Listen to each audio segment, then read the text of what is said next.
Assalamualaikum warahmatullahi wabarakatuh.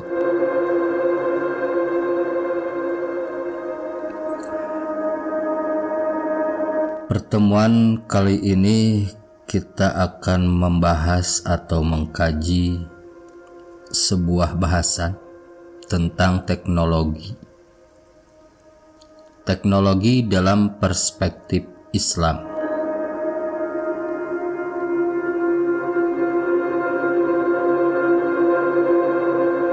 Manusia adalah makhluk yang paling mulia yang diciptakan oleh Allah Subhanahu wa Ta'ala jika ia mampu menampilkan dirinya sebagai khalifatullah atau wakil Allah di muka bumi. Fungsi wakil tidak lain adalah menjalankan tugas yang telah ditetapkan oleh si pemberi tugas. Untuk itu manusia dianugerahi oleh Allah tools atau sarana yang memudahkannya dalam mengemban tugas tersebut, seperti akal dan fisik yang mudah berinteraksi dengan alam. Islam memberikan penghargaan yang luar biasa kepada akal. Memelihara kesehatan dan kestabilan akal dalam Islam hukumnya adalah wajib. Segala sesuatu yang dapat mengganggu kelancaran jalannya berpikir dilarang dan hukumnya haram. Berpikir dalam Islam merupakan sebuah ibadah yang mendatangkan pahala. Bahkan disebutkan dalam salah satu riwayat bahwa pena ulama lebih mulia daripada darah syuhada. Penghargaan inilah yang memotivasi pendahulu-pendahulu kita dalam melakukan penelitian dan pengembangan kreasi berpikir, sehingga mereka berhasil mengukir sebuah peradaban yang gemilang, di mana peradaban Islam memimpin peradaban dunia selama lebih dari 8 abad. Pada abad pertengahan, Baghdad adalah ibu kota dunia, bagaikan New York di zaman sekarang ini. Bahasa Arab adalah bahasa peradaban, bahasa ilmiah, bisnis, dan budaya. Andalusia adalah negeri yang berhasil mengajari orang-orang Eropa menulis, membaca, dan memajukan pola pikir mereka. Namun setelah itu terjadi pergeseran dalam lini peradaban. Barat mengambil alih peran Islam dalam mengembangkan konsep peradaban yang mereka serap dari para cendekiawan Islam.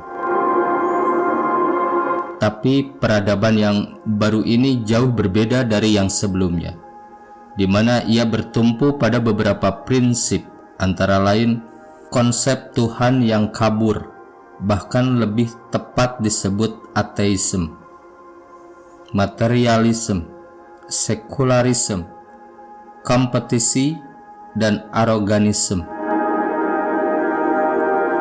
Ekses yang ditimbulkan oleh peradaban barat tersebut telah banyak dirasakan oleh umat manusia. Krisis kemanusiaan dengan berbagai dimensinya, moral, politik, ekonomi, hukum, budaya, dan sebagainya. Bahkan kian hari kian menunjukkan tanda-tanda keruntuhannya. Secara jujur, umat manusia sekarang tengah menunggukan peradaban baru yang dapat menyelamatkan kehidupan mereka dari ancaman kehancuran. Berbicara tentang teknologi yang dikaitkan dengan Islam mengharuskan kita membahas hubungan Islam dan peradaban. Sebab sains dan teknologi adalah salah satu produk peradaban manusia. Dalam visi Islam, peran manusia sebagai aktor lebih penting ketimbang produknya. Karena manusialah yang sangat berperan dalam menentukan garis peradaban dan produk-produknya. Sejauh mana keberhasilan sebuah peradaban dalam mewujudkan kebahagiaan kepada umat manusia sangat tergantung pada kualitas manusia-manusia pelaku peradaban itu. Oleh karena itu, Islam memberikan perhatian yang intens dalam pembentukan kepribadian manusia, mulai dari pola dasar hingga kepada langkah-langkah operasional diatur sedemikian rapi dan jelas. Hal inilah yang tidak ditemukan dalam konsep di luar Islam. Hingga saat ini faham di luar Islam, di barat atau di timur, tidak mempunyai konsep yang jelas untuk membentuk manusia yang soleh. Bila mana manusia yang menjadi perancang dan pelaku peradaban itu terdiri dari manusia yang soleh, maka produk yang dihasilkan adalah kemajuan yang membawa manfaat bagi kehidupan manusia. Namun sebaliknya, jika manusianya terdiri dari manusia yang tidak becus, tidak pandai, tidak cerdas, maka peradaban yang dihasilkannya berubah menjadi bumerang yang membawa kesengsaraan bagi umat manusia. Ayat-ayat Al-Quran dan hadis Nabi secara global cenderung memberikan kebebasan kepada manusia untuk meningkatkan taraf hidupnya ke arah yang lebih sempurna. Sebagai contoh adalah firman Allah dalam surat Ar-Ra'd ayat 11. Bismillahirrahmanirrahim. Innallaha la yughayyiru ma biqaumi hatta yughayyiru ma bi anfusihim. Kurang lebih artinya, sesungguhnya Allah tidak merubah nasib suatu kaum hingga mereka sendiri yang merubah nasibnya sendiri. Ayat di atas memberikan isyarat bahwa kemajuan tidak datang dengan sendirinya, tetapi harus dicari dan diusahakan dengan tenaga sendiri. Ayat ini dengan mudah dapat difahami sebagai motivasi agar umat Islam dapat berusaha meningkatkan kualitas kehidupannya atau kualitas hidupnya secara material dan moral, dan menempuh upaya-upaya ke arah itu.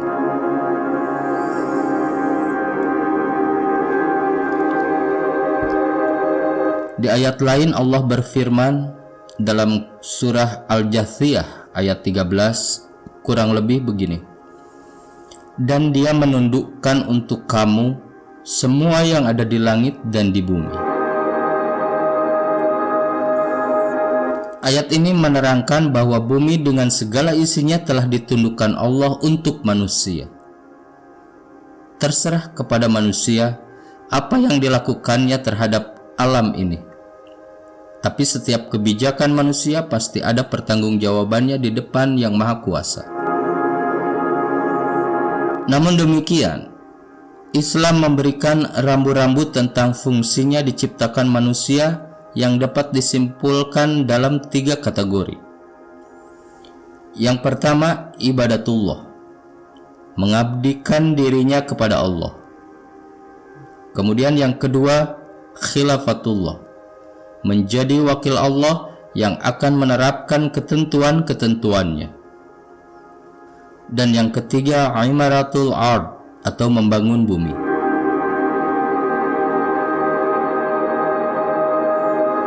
Dari teks-teks agama, kita dapat memahami bahwa Islam memberikan dukungan penuh kepada umatnya untuk menumbuhkan dan mengembangkan potensi yang mereka miliki dalam upaya untuk menguasai dunia dengan ilmu pengetahuan dan teknologinya.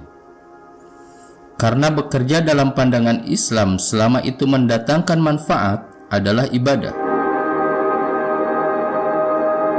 Buruh bekerja di pabrik, dosen mengajar di universitas, dokter mengobati orang sakit, hakim mengadili perkara, insinyur merancang bangunan, ahli kimia meneliti di laboratorium. Semuanya dianggap ibadah dan berpahala. Pesan-pesan Islam dalam menggeluti ilmu pengetahuan dan mengembangkan spesialisasi sangat memadai dengan term fardu kifayah. Di zaman teknologi ini, jika tidak didapatkan seorang muslim ahli dalam ilmu komputer, semua kaum muslimin turut berdosa. Demikian pula dalam teknik nuklir, ilmu pesawat dan lain-lain yang menjadi tuntutan kehidupan manusia. Akan tetapi, di sela-sela hal tersebut, Islam memberikan rambu agar manusia tidak tergelincir dalam arus globalisasi.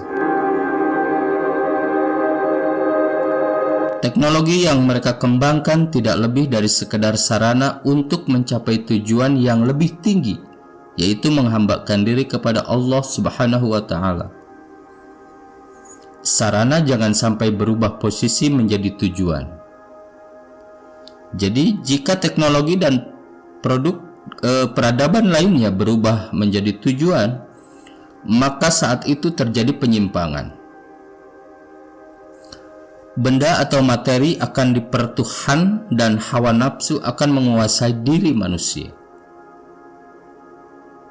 Individualisme dan arogansi menjadi sifat dan watak kepribadian manusia.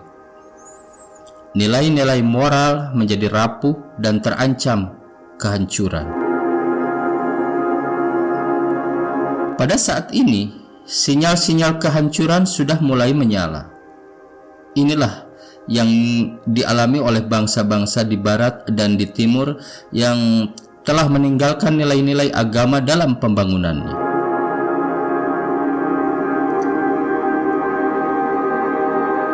Dalam melaksanakan pembangunan, Islam senantiasa menekankan kepada manusia agar memperhatikan masalah balance atau keseimbangan yang menjadi ciri khas dalam Islam.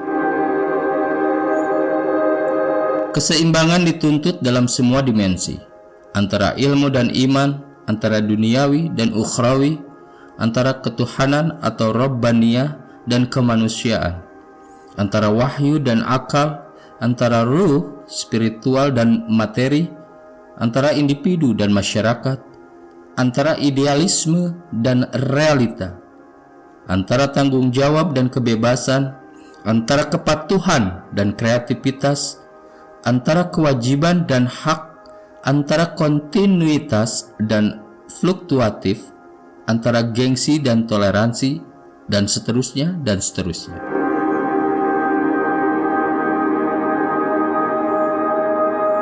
Tanpa memperhatikan keseimbangan tersebut, maka peradaban apapun yang dihasilkan manusia tidak akan menjanjikan kebahagiaan yang hakiki. Keseimbangan harus benar-benar terwujud dalam kenyataan, tidak sekedar slogan yang dikumandangkan. Berbagai krisis yang menimpa bangsa-bangsa di dunia ini, termasuk Indonesia, adalah salah satu faktor karena terganggunya keseimbangan pembangunan.